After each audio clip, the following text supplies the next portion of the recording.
Welcome back, everyone. My name is Chad Lineweaver. I'm on the board of the Morristown Festival of Books, and I'm also the director of the Morristown and Morris Township Library.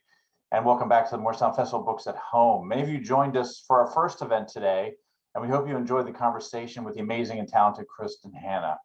We're incredibly excited to bring you debut author Nadia Owusu in our second session today. But as many of you know, the Morristown Festival of Books began in 2014 with the idea of bringing book lovers and authors together in engaging conversations about a wide range of topics. But we've grown every year. We've had more attendees, more authors, and more great discussions. And we could not do this without all of your support, and certainly the support of the publishing community and all of our fabulous sponsors. We especially would like to thank Morgan Stanley Private Wealth Management, the Community Foundation of New Jersey, Delta Dental, Investors Bank, Morris Arts, Red Hook Management Investment Advisors, and the William E. Simon Foundation for all of their generous support. While we missed getting together last October, this has given us an opportunity to explore a virtual event, which allows us to gather a broader audience from across the world. The need for great literature and conversation is now more critical than ever. And this event is the second one of four we'll host this weekend. We're delighted to host tomorrow David Michaelis and V.E. Schwab at 2 p.m. and 3:30 p.m. So please join us for those.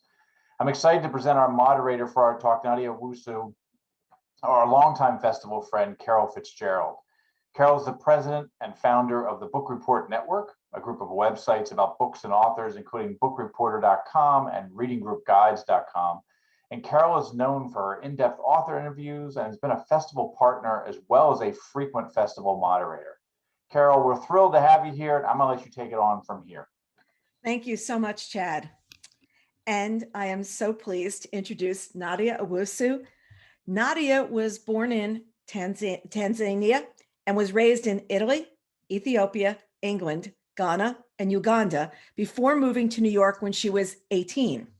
She's the recipient of the 2019 Whiting Award. Aftershocks, her first book, is a memoir that I'm so excited to share with you.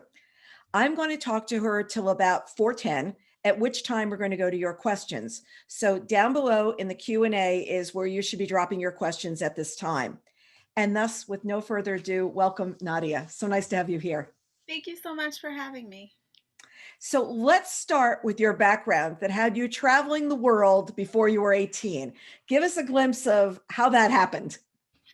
Sure. So my father worked for the United Nations World Food Program, and so his job was engaged with delivering food aid, largely in disastrous situations, so famine, war, and so we would move back and forth between headquarters in Rome, Italy, and different countries in Africa. That was sort of where he was largely focused in his work. And so that's what took me to Ethiopia and Uganda, England for boarding school for a while, high school, 2 years in Rome, as well as 4 years in Rome before that in elementary school. So yeah, I had a very sort of nomadic childhood. My father as well, my father was from Ghana, from the Ashanti tribe of Ghana, and my mother is Armenian American, and I have a Tanzanian stepmother, so a very international family and upbringing. Yes, when we get together for dinner, it's like, who's bringing what? You know what I mean? Which country are we visiting from or whatever? I just love it. So what drew you to write this memoir? So I started this memoir as a private project. I was really sort of writing it for myself. This was before I even had the idea that it might become a book. And I had always wanted to be a writer, but I was writing a novel, and I thought that that's the book that I was going to publish, and that this was really, this project was more something for me to sort of explore the histories of the places where my family came from, the histories of my family. And in some ways, you know, because I grew up sort of straddling all these borders, I had wonderful connections to a lot of different countries, but I never really had a sense of belonging.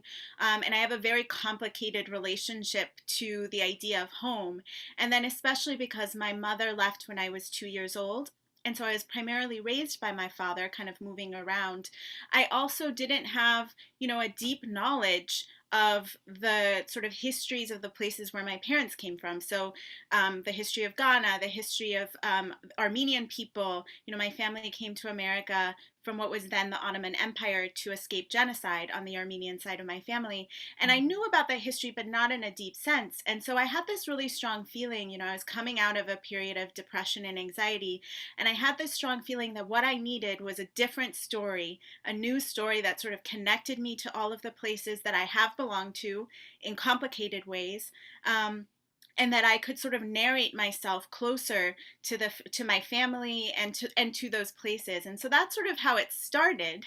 And then years later, I kind of went back to some of that raw material and asked myself, well, can I make art out of this? You know, I was really struggling to write that novel. It was sort of collapsing under its own weight. And I think it was James Baldwin who said, you know, there is, for writers, there's often a story that you really feel like you need to tell before you can write anything else. And I came to understand that this story was that story for me, and that I wouldn't actually be able to write anything else until I had really reckoned with and wrestled with this story. Yeah, and you actually, earthquake is the metaphor that you're using for the upheavals in your life, and it runs throughout the book. I mean, we're constantly going back to that. So when did you start to think of the things that had happened into your life as aftershocks? Because it's the moment that earthquake hits, and the next day it's like, is it going to be bigger? Is it going to be whatever? Where did the aftershocks thought come in? Because it's just so perfect for the metaphor of what you were going through. Thank you so much for saying that. I really struggled with finding kind of a structure for the book, and I knew that the book wasn't going to be linear because that's just not how I experienced my life and memories. You know, the way that I moved around, it would be impossible for me to have sort of a straight line kind of narrative that takes you from one point to the other. There is a way that I sort of connect to time differently. Maybe it's also partially because my father is from Africa, and in Africa, time is not a straight line. It's like circles within circles, and the past is present, and our ancestors are around us. But so I knew that I was going to write a book that sort of engaged with different notions of time and place. But at the same time, I also knew that I had to give readers enough anchors to kind of hold on to, that they would be able to kind of travel through this journey with me. And it took me a really long time to figure that out. It actually took a mentor of mine. I had sent, you know, a version of this manuscript to her. And she said, you know, you write a lot about earthquakes. And I hadn't really sort of acknowledged that there were a lot of earthquakes in the writing. And I think that that sort of connection to earthquakes as a metaphor was something that started when I was 7. My mother, you know, as I said, she left when I was 2, Mhm. and she came to visit my father, my sister, and I in Rome to take my sister and I out to lunch. And we hadn't seen her in years. And so I was, you know, this was a confusing time, and I was a child. And, you know, she took us to walk around Rome and then dropped us back at our house and left again. And she happened to arrive on the same day that a catastrophic earthquake struck Armenia. And I remember before my mother arrived, kind of asking my father, because he always listened to the BBC World Service. And so the news was on in the morning, and the news of the earthquake was on. And I remember asking him, what are aftershocks? And he said, they're the Earth's delayed reaction to stress. And then later that day, my mother arrived on the same day as an earthquake in the country that sort of is half of my DNA, but I didn't really know because I didn't grow up with my mother's family. And so I think in some ways that metaphor sort of got inside of me, and Mhm. I tend to think in seismic terms a lot. And it became kind of a guiding metaphor for my life. And so I was writing about earthquakes without noticing that I was doing it. And I think what worked for me when my mentor pointed it out was that the story of an earthquake is not linear. You know, we don't Mhm. really understand an earthquake sequence except in retrospect, you know, Mhm. and that's how I felt about my life story. So sometimes it turns out that what we thought was an earthquake was actually a foreshock, and we have to kind of reshuffle the story. And that was sort of how I felt like I was approaching writing this manuscript as well. Yeah, yeah. And the book actually opens when you're 7 and your mother is leaving again. Like, here, let's have a great day. Here, go back to your father, blah, blah, blah. And we're going on with our lives. Did your father talk to you about your mother abandoning your lives? Like, how did he handle that with you? That, I mean, for your 7, first of all, you have a very in-depth explanation of what an earthquake is. It's not just that the earth shook, he gives you something very in-depth. But then mom leaves again. What is he telling you about this? Is he protecting you or her? Yeah, so, my father always spoke to my sister and I kind of as though we were grown-ups from when we were very young. That was just the kind of person that he was. But yes, he was protecting us in some ways. He would answer our questions and he would answer them truthfully. But looking back on it, I could see how he didn't want me to close myself off to the possibility of a different relationship with my mother in the Mm. future. And so even that day, he was very angry. And I kind of overheard him talking to my stepmother about, oh, how can she only show up for one day? This is terrible. These are her children. But to me, like when he was talking to me, he always left open the possibility that there was things might change in the future. And Mhm. when I asked him why she left, which I did several times as a child, and he would always sort of say she thought that you were better off with me, or he would at one point I asked him that question and he told me, she has a lot of trauma in her blood. And I think that's why she left. She wasn't ready to be your mother, but sort Mhm. of left the door open that, things would change in the future. And I've come to understand that. And in the writing of the book, I've come to understand that in some ways, my father was sort of speaking to epigenetic inheritance, and the ways that people do Mhm. carry trauma in our bodies. And my mother came from a family who had lost everything. Her great grandparents survived, or her grandparents, my great grandparents, survived a genocide and came to America after sort of a series of catastrophes, trying to find a place to seek exile, and finally found their way to America, but carried a lot of trauma. My my grandmother's mother was orphaned and was in an orphanage in Armenia, and then was brought to America to be a wife very young. And so I think that that's sort of what he was speaking to, and wanted Mhm. me to be open to sort of exploring the ways in which we all kind of carry trauma, and that maybe my mother was doing the best that she could. Yeah, it wasn't like she was trying hard not to be kind to you. It just wasn't emotionally available to her. That's what I Yeah. felt like I was hearing. Before reading the book, I knew your dad had passed away, but I didn't realize you were so young when it happened. You were 13 or 14. Am I right that it took you a long time to process his death? Yeah, so, my father, for all sorts of reasons, was the great hero of my life. I think probably in part because my mother left and he was sort of the parent who was in my life. He was mother and father. And also because he was just this sort of brilliant, funny, kind person. And, he taught me so much. Much of my worldview is based on his worldview, which very much was engaged with how we can love and be connected to each other in deep ways. And that was in the work that he chose to do, and it was in the way he sort of educated my sister and I. Mhm. And so yeah, it took me a really long time to sort of come to terms with the fact that I had lost him, and I didn't want to kind of look directly at that grief for a really long time. And actually it was through this period where I was sort of writing this material for myself, in a way that was sort of the moment that I paused to really grieve. And what I actually discovered was that on the other side of that grief that I had been so scared to connect with was my deep love for my father. And Mhm. so writing about grief in some ways kind of brought him back to me and allowed me to sort of reconnect with the relationship that we had. I would have loved to have met your father from the way you introduced him in the book. And doing some research for this interview, I actually saw pictures of him and I saw a smiling face with you and whatever. And it was just really lovely because he was a big personality in a lot of ways. He was a very big personality. He like owned the room when he walked in the room. But also with you was such a kind father, and he was so supportive of what you were doing. It was, the blend of both was there on the page. Oh, thank you So so much. Yeah, it was really important to me to try and sort of capture his spirit on the page so that others could sort of encounter him. And in some ways, that was my way of honoring him. yeah. And then your stepmother later told you something about your father's death that she sort of sprung on you. Like there would report another shockwave your way. I mean, I'm just going to say, like, this, what was that like for you? That, she says, this is not really how he died. This is really what was going on. And I didn't understand, first of all, why she needed to do it. And second of all, what the impact is at this point on a child that, like, oh no, that's not really, and it's tenuous enough as it is because you're young enough as it is, and then to flip that around. Yeah, that's a great question, and it's a question that I'm still wrestling with myself, and I think that I will be for a while, for a long time, maybe my whole life. Um, but so yeah, so I think what you're speaking to is that, when I was in my 20s, I was living in New York City, and my stepmother, who actually, I will say, like, to her credit, after my father passed away, my mother was still not ready to be a mother to my sister and I.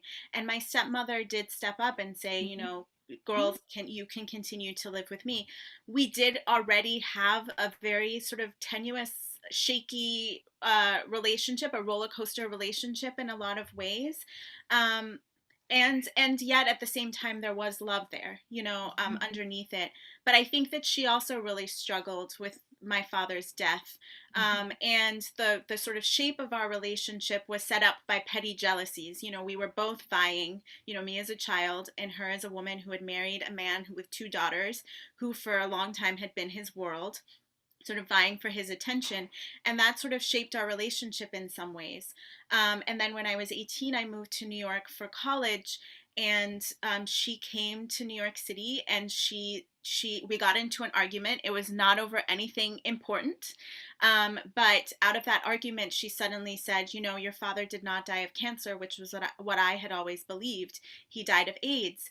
And that sort of set me off into sort of a real reckoning and like a period of deep depression and anxiety, because in some ways the story that I had told myself about my father, the story I knew of him, and this idea that I was like a very important person in his life to whom he would have told anything, everything, so to hear that sort of really shook me. Mhm. um, and I had to sort of examine myself as to why should that matter? Why does it matter if he died of cancer or of AIDS? And ultimately, I decided that it doesn't matter, and that I don't know if it's true or not to this day, but I sort of decided that it doesn't matter, because what matters is that, he was a parent who deeply loved my sister and I. But the question as to why she revealed it that way, I still don't know. Mhm. And it's something that I'm trying to write toward understanding of in the book as well. Yeah, at the same time, you take on this caretaking role for your siblings as well, because they came to you with their needs. So you're suffering from your own aftershocks. And when they're struggling, you're struggling to cope on your own, but they're coming to you as well. And I thought that they brought their own aftershocks to your event. It's like, okay, we want to make a bigger earthquake. Let's have them come on there as well. Um, am I right? And that was what was going on. It was like nobody was coming and saying, Nadia, everything's okay. Come on over for dinner. It's more like, Nadia, I need money. Can you help me? Nadia, am I right? Yeah, I'm the eldest, and my sister and I are very close. She's a year younger than me, but I've always very much been the older sister. And my father also really emphasized, and especially when he was dying, he really emphasized to me that he expected me to be there for them and to take care of them, because I was the eldest, and that was sort of my role in the family. And so I took that very seriously, but at the same time, like, I can't pretend that I didn't sometimes resent it. And Mhm. so there were moments where, I felt like my siblings needed more than I had to give them, because I was still sort of reckoning with my own aftershocks, at the same time as they were sort of dealing with theirs. And so that is part of the story too. But yeah, there's a deep connection and love between my siblings and I. And, like any other siblings, we also have our disagreements and fights, but it is really important to me to show up for them, even when I feel sort of this resentment at, like, why me? Why do I have to solve all the problems? Can't you just figure it out yourself this time? I have finals. I have this. I have that. And it's always people, when people really need you, it always does seem to come at the worst possible moment. It's just, they're like, wait a second, I have a paper due tomorrow. I've got this, that, the other thing. And can you? And it's like, okay. Identity is something you grapple with a lot in Aftershocks, and you refer to yourself as a third culture kid. So tell me what that means to you. What's a third culture kid? So a third culture kid is like when you were a child that you grew up outside of your parents' cultures, and so that that can mean any number of things. Many immigrants might see themselves as third culture kids. But I think it has especially, the phrase has especially been adopted by people like me who have sort of nomadic childhoods, whether Mhm. that's because your parents work for the UN or for embassies and you really don't have sort of a place to call home. And some of the things that sort of connect us, those of us who kind of identify with the third culture identity, is that we have this deep sense of, or at least I do have this deep sense of gratitude for the way that I grew up and the fact that I got to see so much of the world and in such meaningful ways that you wouldn't get if you don't live in the place, Mhm. just by traveling. And it also gave me this deep knowledge that supremacy is not real, that there's so much that connects us and binds us and the responsibilities that we have toward each other across the world. But at the same time, we grow up with a deep longing to belong, and just Mhm. as we're settling into a country and learning the language and making friends, we have to prepare to leave. um, and with my background, there were times too when I felt like an outsider in my own family. I don't speak my father's language, Tree. And because I'm Black, when I was visiting my mom in Massachusetts, some people assumed that I was adopted. Mhm. And there was often this demand, that you see your identity as fixed, or people will ask you where you're from, and then I have to kind of chart out this really complicated journey, and then people kind of look at you funny and like are not sure if you can be trusted. And I think now more people understand identity and race as sort of specious. But growing up, there was always this sense of, okay, who am I expected to be in this moment? And sort of how do I answer this question of where am I from? It's a complicated question for me. Yeah, where was my second grade picture from? Oh, maybe it was Uganda. Oh, where was I? And you're constantly having to make new friends wherever you go as well. It's, getting uprooted as a child is something where every single time you have to go in and you have to figure out what everybody's wearing. You have to figure out what everybody's talking about. And you're in a different country each time. And yes, you are with embassy kids or you are with, people, but it's still not the same. It's still like I have to get to know everybody. So you're constantly reinventing yourself as you go on to each of these different places. And I loved saying that when you were in some schools, people assumed you were American, but at other times, I did love that you affected accents according to like where you were.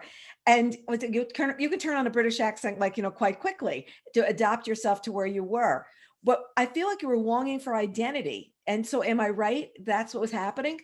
Yeah, I mean, so the thing is, I have had many accents. So I am told that when I first started to speak English, my mother is American, but I didn't live here until I was 18. So I'm a US citizen, but it doesn't feel quite truthful to say that, I'm American without adding all of the additional places, although I've lived in New York all of my adult life. And so I definitely feel like this is home in many ways. But like all of my other homes, it's a complicated relationship that I have to home. But so yeah, I'm told that when I first started to speak, that I had sort of a Tanzanian accent because that's where we were living at the time, and that's how I heard English spoken around me. And my father had a Ghanaian accent, an African accent, so I had sort of a mixed up kind of African accent. But then when my father for a few years sent my sister and I to live with his older sister in the Mhm. UK, and so I lived with my auntie Harriet in England and went to an English nursery school and kindergarten and first grade and developed a British accent. And that was the accent that I spoken until I was around 9 or 10 years old. And then I started going to American schools in Africa, just to complicate things, but where all of the teachers were American. So my accent shifted, but I still had access to my British accent. And so when I went to boarding school later in England, I was able to kind of move back and forth between accents. And people call that code switching. It's Mhm. not unique to third culture kids. Many people who grow up around many cultures have access to different voices.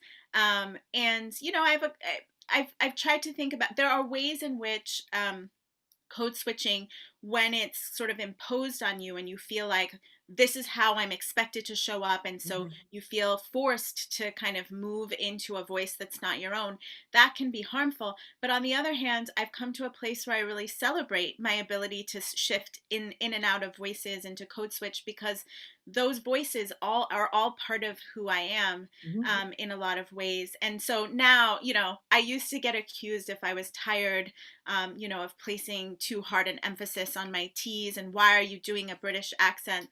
But and it used to sort of worry me, like, oh no, what are people thinking? But now I kind of celebrate that, I do come from many places and Mhm. many voices and many languages. And I'm thinking you went to live with your aunt when you were in kindergarten, first and second grade, and that was about the time your mother blasted back into your life for just a little while and then go on from there. It was a lot. It was a lot when you were growing up. In case anybody hasn't told you, this is a lot. This is not your normal childhood. You know, have Yes. you, do you feel like you finally have found identity? Do you feel like you're finally there, or are you still working on it? I think that I'll always be working on it because I think my identity will always be fluid. But I think where I have landed that feels important and meaningful to me is that I now do define home and family really expansively. And I Mhm. used to be so concerned with, like, can I say that I'm Tanzanian? Because I was born in Tanzania. I have a Tanzanian stepmother, and I do speak some Swahili, passable Swahili. Um, but does Tanzania really belong to me? And I would have the same questions about Italy. I speak fluent Italian. I lived in Italy for a very long time, but I remember when I moved to the States, and there are a lot of Italian Americans, and I would be like, can I really say that I'm also Italian in some ways? And even with the places where, where my parents are from, like Armenia, how Armenian am I? How Ghanaian am I, Right. having not lived there? But now I do claim all of those places and all of those peoples, and I claim them because I love them. Like, my love for them makes them mine in some ways, and I think my relationship to them will always be complicated. But I'm sort of in a place where I celebrate those complications. It just means that I get to have more homes than a lot of More people homes. do. Yeah. Yeah. I like that line. That's really great. I got to have more homes. I was even thinking when you're in college, it's 9/11, and you come up out of the subway and the towers are falling. And you talk about a real aftershock of your life, of what's going on and whatever. And you're alone. You're alone in a lot of ways. It's not like you had family here that you could go to or whatever. And I remember how shocking that day was on a normal level for people, let alone, and I'd lived here in the metropolitan area my whole life. Our office was in New York. But for you, it was like another upheaval. It was like a complete, different kind of a thing. Can you talk to that a little bit about, did that have a huge impact on you, even though you've been all over the world and seen conflict? Yeah, I mean, I think I know that it definitely did, and I think, like many of my griefs, that I tried for a very long time to sort of be okay and not sort of look at it directly, and life went on. I was in college at the time, as you say, and I didn't really have family in America at that time. And I came out of I was at Pace University, which is right near Mhm. the Twin Towers.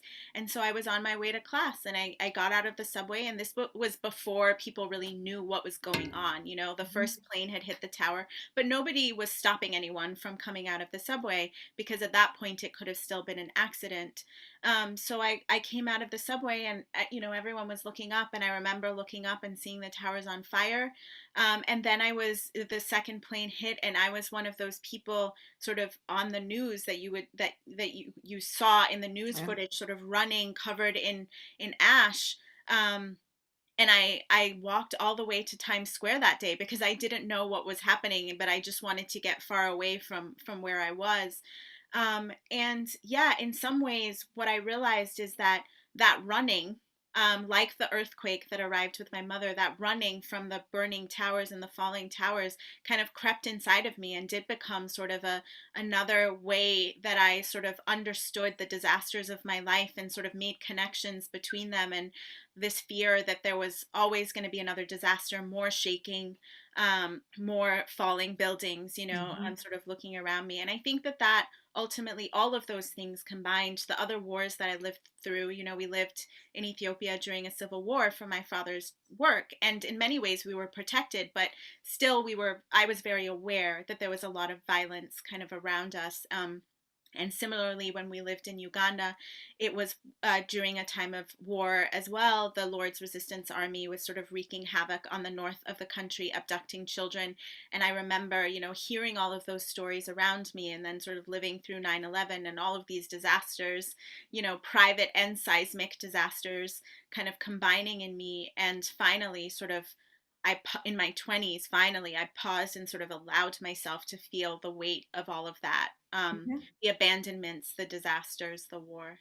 Yeah, because it's all like around you, and you're going to class, studying for exams, doing this, working multiple jobs, doing everything. It's like it's about survival, but at the same time, everything else is like swirling around on the outside. Mm-hmm. Race and conversation about race has ramped up over the last year. Is being Black in America different from how you feel you're seen in the rest of the world? Because you've lived a lot of different places. Yeah, I mean, I think being Black and Blackness is defined differently everywhere. Mhm. There are different kinds of relationships that people have to Blackness. I think that anti-Blackness is a global phenomenon, built on sort of colonization and enslavement and the justification for those things. And so anti-Blackness does exist everywhere, but it takes on different forms. It takes on different forms and different textures, depending on where you are. And so, I have been Black all my life, and Mhm. and I realized that I was sort of seen as a different kind of person depending on where I was and where I was living. For example, when we lived in Ethiopia, that was one of the few places where people would look at me and sort of think that I came from there. Mhm. And at the same time, I was not considered Black in Ethiopia because a lot of Ethiopians don't consider themselves Black; they consider themselves something else, Ethiopian. And at the same time, my father was considered Black in Ethiopia, and so that was sort of a confusing time for me too as a child, because I was always raised to be very proud of my Blackness, and I was looking around me at people who were saying that they weren't Black but looked very much like me. And then, being Black in Europe is also in the UK. I was one of few Black children at the schools that I went to, and of course there is a history of colonization of the African continent in the UK. And so what that means in terms of the connections between class and race were, I was aware of them as a child in very complicated ways. Like, I didn't understand them fully, but I was aware that, class and Blackness and colonization, that there were connections there. But I think, I moved here to America when I was 18, and a big part of my coming of age was coming to understand the racial arrangement in America and my place in it. And it was very quickly clear to me that race and racism do shape a lot of American life. It's baked into a lot of the systems, whether that's where people get to live or where people get to go to school. And that's, those are historic systems that were developed with racist thinking intentionally. And I Mhm. think that now the movement that you're speaking to is sort of all of us asking ourselves, how do we undo this? Mhm. And how can we create systems that are more inclusive and more fair, and address sort of anti-Blackness and racism in all of its forms? Yeah. And at the same time, your brother has very different experiences that you have.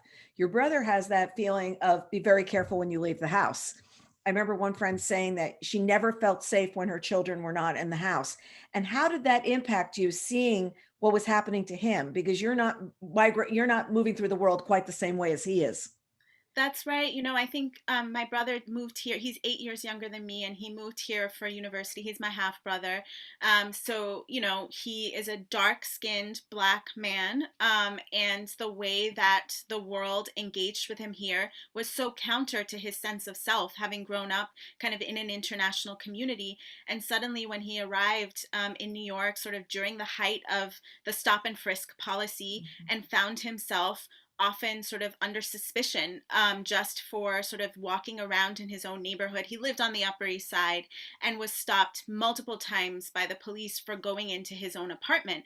And that was deeply confusing to him. He didn't understand why just the fact of his body in a place would lead the police to sort of question him and sort of question his right to be there.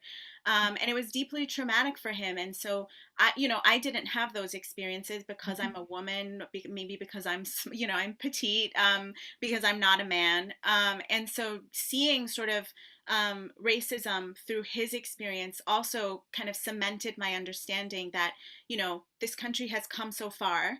And in many ways, has made sort of a lot of important changes in terms of policy, but at the same time, there is still a lot that we together need to undo.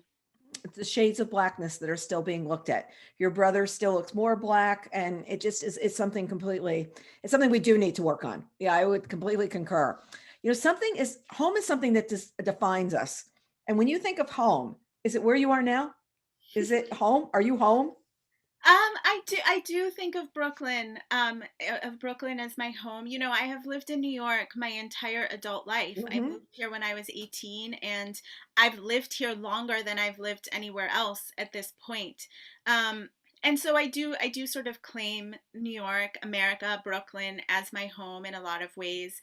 And I think I also allow myself to kind of look at the other places where I've come from as home too. So when I go to Ghana now, I actually, my brother moved to Ghana actually and got married and had a son. And so when I go there to visit him and see my grandparents, my grandmother, I also think of that as going home, which is interesting because I also didn't grow up in Ghana, and so I think our relationship to home sort of shifts as we get older and sort of develop new relationships to places that we might not have expected before. New York is your American home. New It York can is. be your American home. You can have other world homes. There's a blue chair that figures into this book, and we've got to talk about the blue chair. The blue chair is the name of different chapters or whatever. So tell us a little bit about the blue chair and your relationship to it. Yeah, sure. So um, the blue chair sort of came into my life during this period where I knew that I was running away from all of these griefs that I've carried in my body for a very long time. And then my stepmother sort of arriving and revealing this secret or lie about my father that then caused me to question the entire story that I had sort of built for myself in order to survive, which was really the foundation of that story was my relationship with my father. And I had in some ways sort of made a deity out of my father, and she was putting that into question. And so I started to feel all of those tremors, all of those aftershocks in that moment. And I experienced, what I am comfortable calling it sort of a mental breakdown. Mhm. But I found myself increasingly unable to go out into the world. I've always been someone who has been very striving. And as you said, I was working, I was in graduate school, I was working 3 jobs. I had always been someone who was determined to sort of put my head down and keep plowing forward and keep working. And I found myself unable to continue doing that. And I was sort of wandering around New York, purposeless. And I saw this blue chair on the street, as we often do in New York, we see furniture that's sort of left out, and something kind of drew me to this blue chair. And so I went to inspect it, and I found that it was a rocking chair. It was an armchair, but it was also a rocking chair. And we had rocking chairs in every house that I lived in growing up. My father loved rocking chairs. And so something in me just said, I want this chair. I'm not someone who frequently would drag furniture in from the street, but I wanted this chair. And so I picked it up and I carried it home and I put it in my room. And actually, the blue chair is where I ended up sort of mostly sitting for 7 days, trying to sort of make meaning of the shaking in my body, the shaking in my life.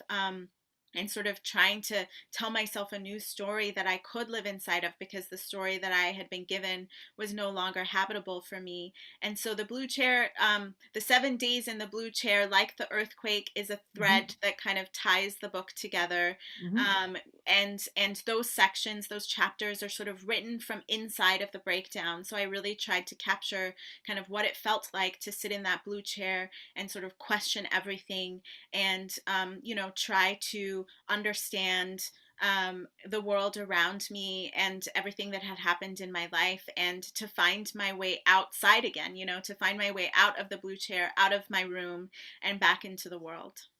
And I feel like you write very candidly about the depression and anxiety that you were going through.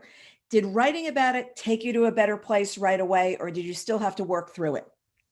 Still very much had to work through it. I mean, Mhm. it definitely was a meaningful um, it definitely meaningfully helped me Mhm. to write about it, and to sort of like look at the events of my life through different angles, and to try to sort of one of the principles that I held in writing what was the private project that became Aftershocks was that my anger was one of the things that was not serving me. It was making me stiff and tense, and unable, the sort of plowing through, that wasn't serving me anymore.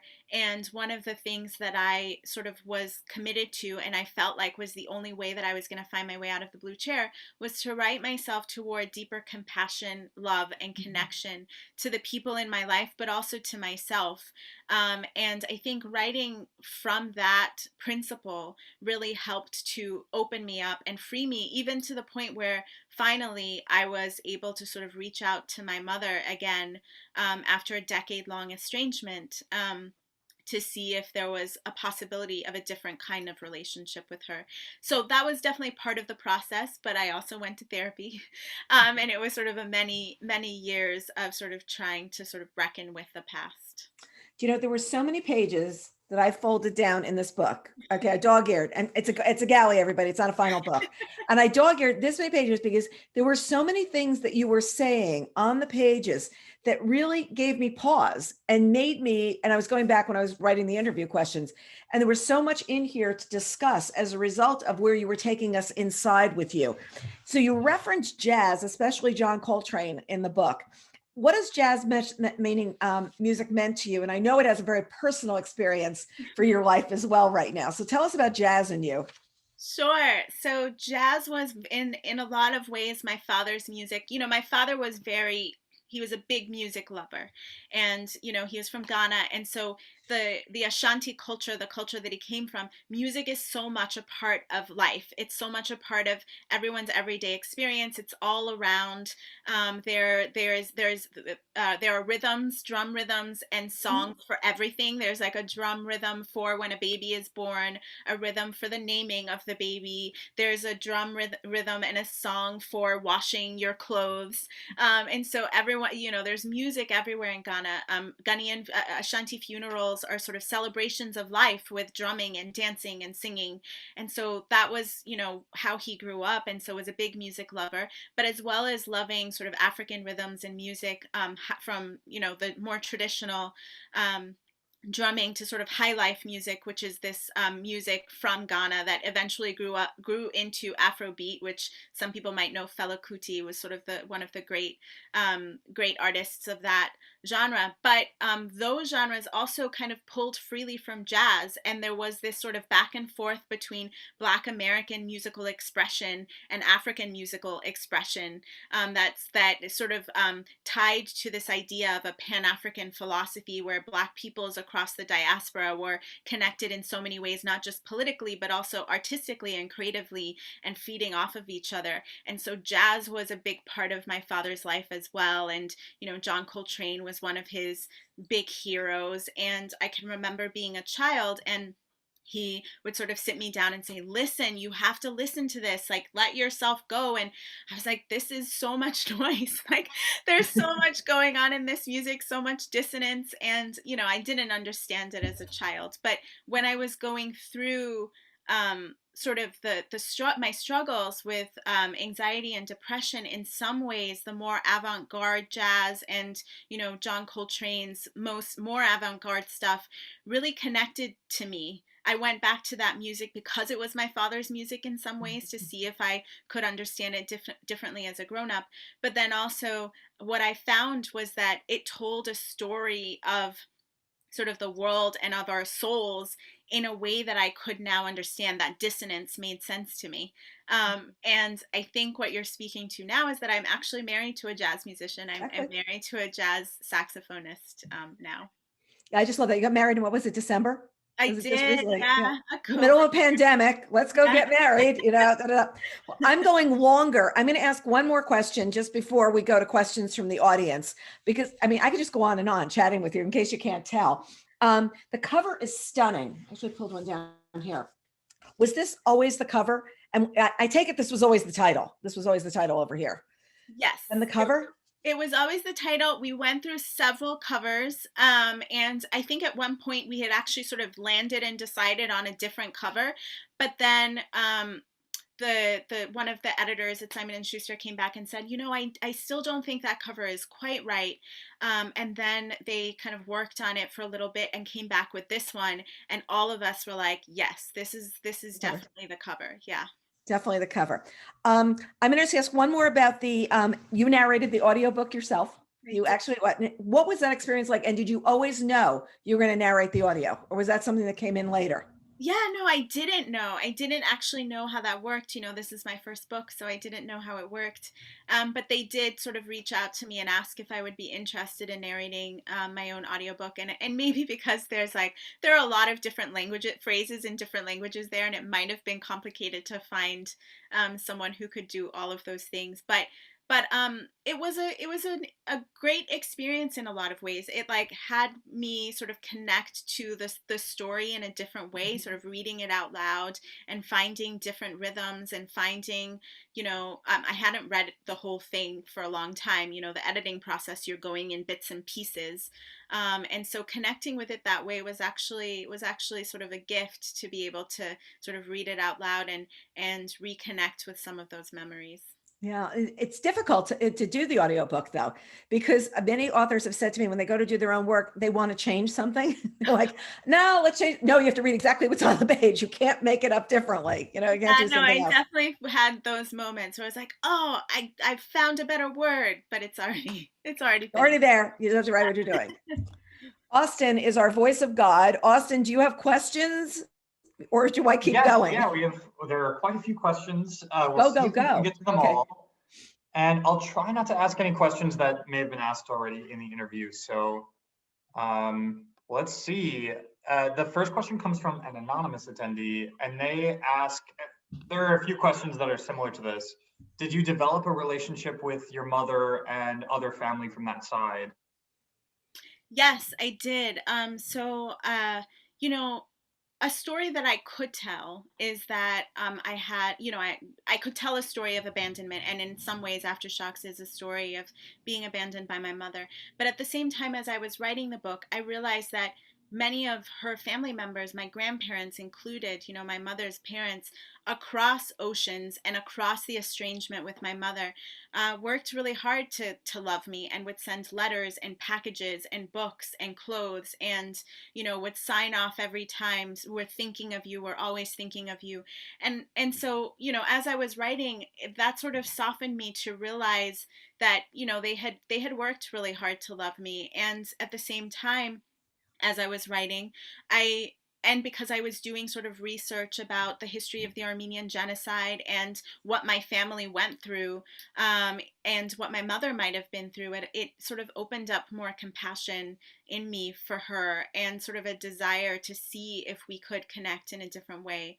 And so I did end up reaching out to my mother, and now we have a relationship, that I would say is a loving relationship. And it's a choice that we make, that there's still some hard parts, and we sort of wrestle with the difficult things together, and we've had some difficult conversations, but we're choosing to kind of show up and keep trying. And I developed a really strong relationship with her parents, with my grandparents, and was lucky to get to have that relationship with them before they passed away last year. And so yes, I think that that I'm really grateful that the writing of the book sort of helped to open me up to the possibility of relationships with my mother's family. Another attendee asks, do you plan to continue your father's type of work in the world with disadvantaged populations? I do.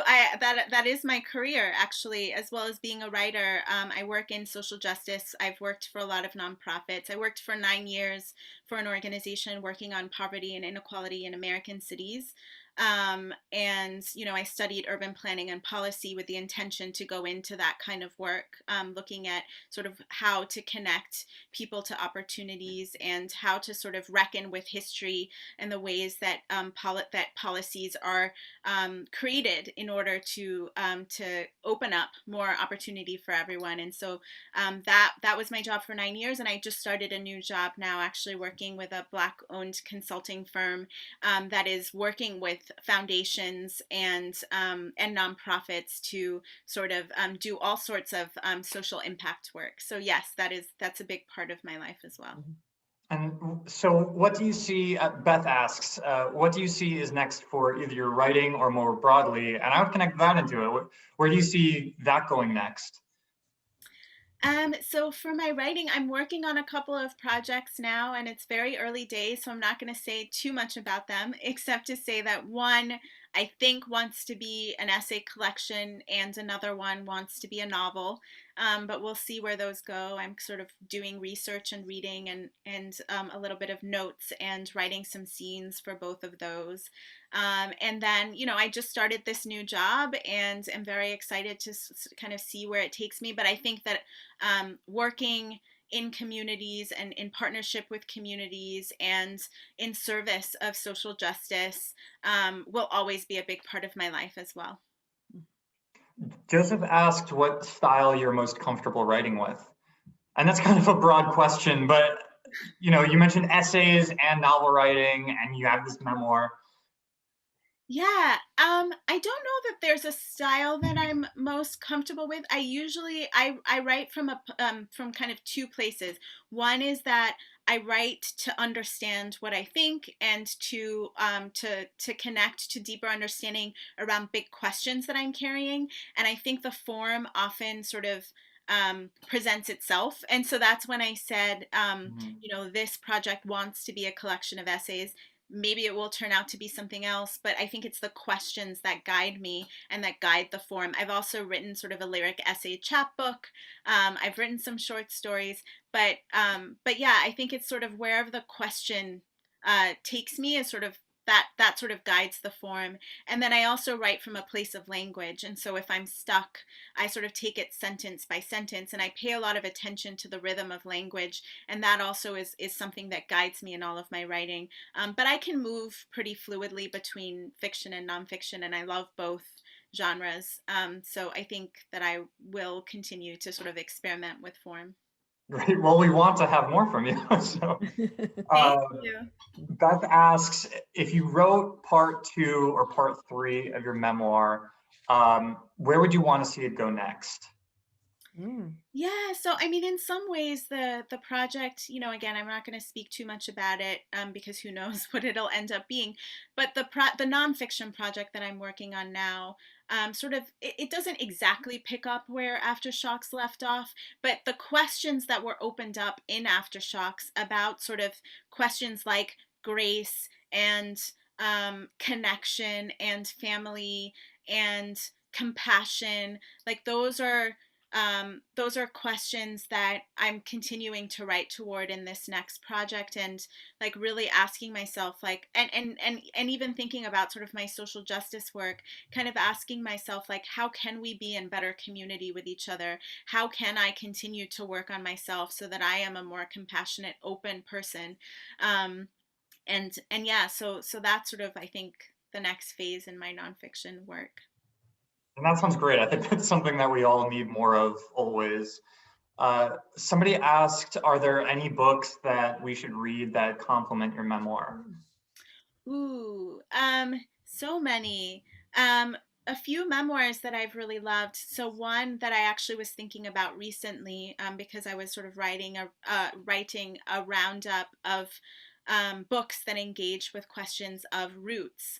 And, that's definitely a question that I'm deeply engaged with. People either sort of writing toward finding their roots or people trying to kind of deracinate themselves from their roots. Like I'm interested in both kinds of writing. And so one is Sarah Broom's memoir, The Yellow House, which is both a history of her family and a history of her family's house in sort of a long neglected neighborhood of New Orleans. And so in some ways it's also a history of New Orleans. And so I love the way that she sort of moves back and forth between sort of the private story of her life, but then also a deeper engagement with the history of her hometown.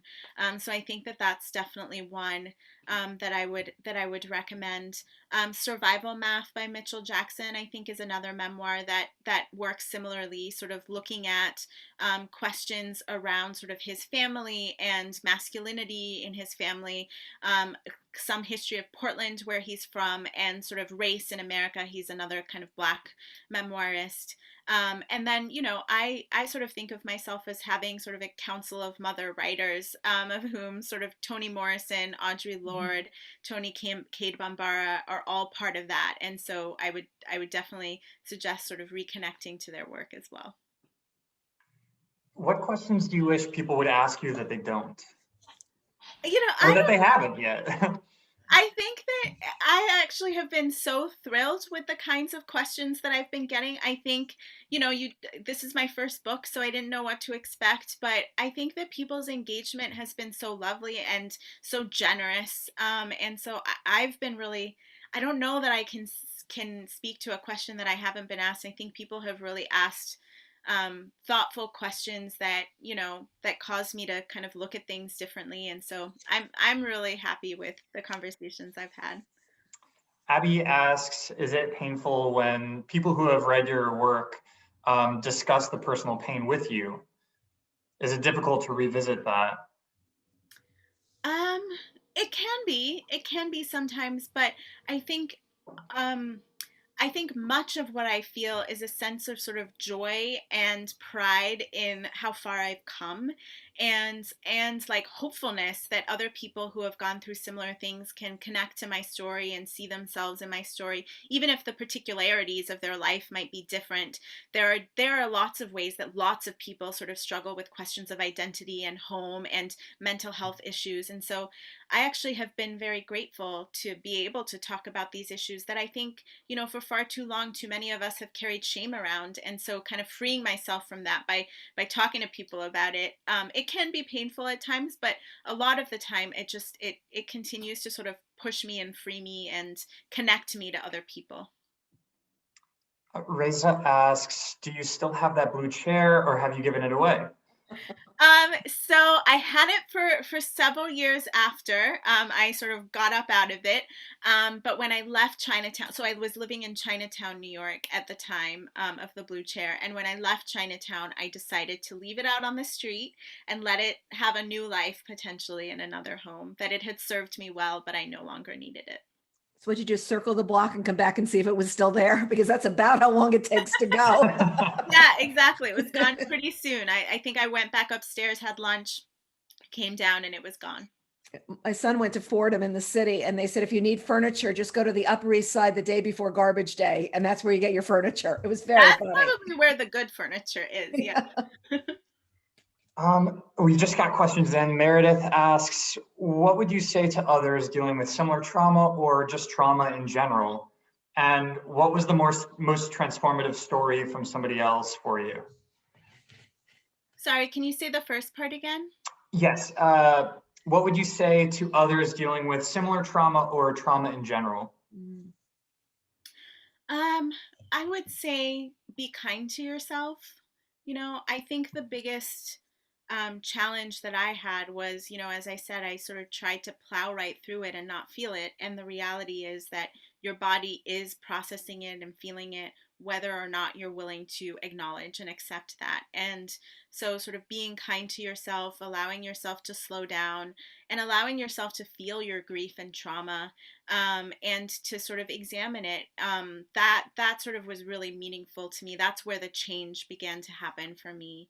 And, you know, to reach out to other people and connect to other people, which I think kind of goes to the second part of the question, which is like, what is one of the best stories that you've heard from someone else? So I actually heard recently from a woman who emailed me to basically say that she had a similar sort of relationship with her mother, and that she had actually reached out to her mother after a long estrangement, and that now she sees her mother kind of as one of her best friends, and not that the relationship isn't complicated, but and that they continue to sort of have to work on things, but that she like actually has found that she likes herself better after offering that grace. And so that was something that I really could connect to, and really appreciated her sort of reaching out to me. Wow. I think we're out of time, so I'll just ask one last question from Joanne. What are your feelings about motherhood? Do you think that's something that you would want to be? And just what are your personal feelings? She says, I hope that's not too personal to ask. Thank you. No, it's okay. I don't know. I mean, the honest answer to that question is I don't know. It's a question that I will continue to look at and think about. But yeah, I'm comfortable in my place of not knowing at this moment. Great. Well, I think that's everything. Nadia, thank you so much for joining us today. I'm so glad to finally be able to put the conversation with you in touch with the book, because I was completely mesmerized reading the book and I wanted to see the person behind it and get to know her better. And I thank you for sharing that with the whole audience today. Thank you so much for having me, and thanks everyone for your thoughtful questions. This was great. Yes, on behalf of Morristown Festival of Books, thanks to Nadia. And we hope you enjoyed the conversation this afternoon. Morristown Festival, if you haven't already registered, simply go to morristownbooks.org and reserve your free slot.